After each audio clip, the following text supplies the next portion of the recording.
Aujourd'hui, j'aimerais vous parler de la généalogie au Québec, ses débuts jusqu'à nos jours. Les avis sont unanimes. Le Québec, c'est un paradis quand on parle de généalogie.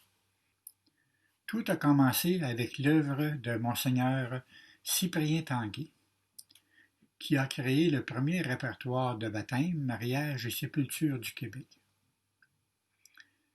Cette œuvre, publiée entre 1871 et 1890, nous donne accès aux données des registres paroissiaux et certains jusqu'en 1865.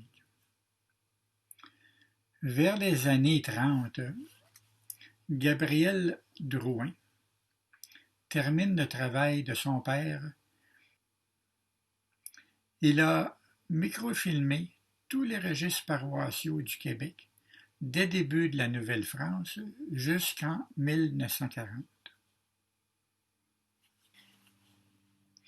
Un peu plus tard, l'Institut Drouin a publié un dictionnaire généalogique vers la fin des années 1950, le Dictionnaire national des Canadiens français.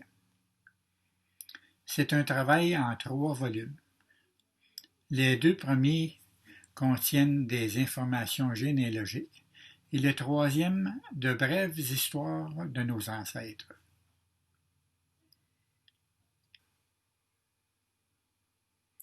La première société de généalogie voit le jour en 1943 avec l'initiative du père franciscain Archange Godbout.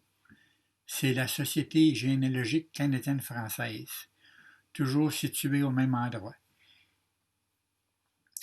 Notez que c'est la première association de généalogistes de langue française au monde.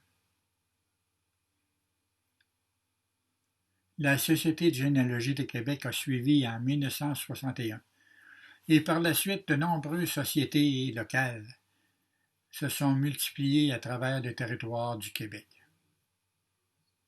Tous ces organismes ont progressivement entrepris de publier des répertoires de mariage, baptême et sépulture à partir des registres paroissiaux.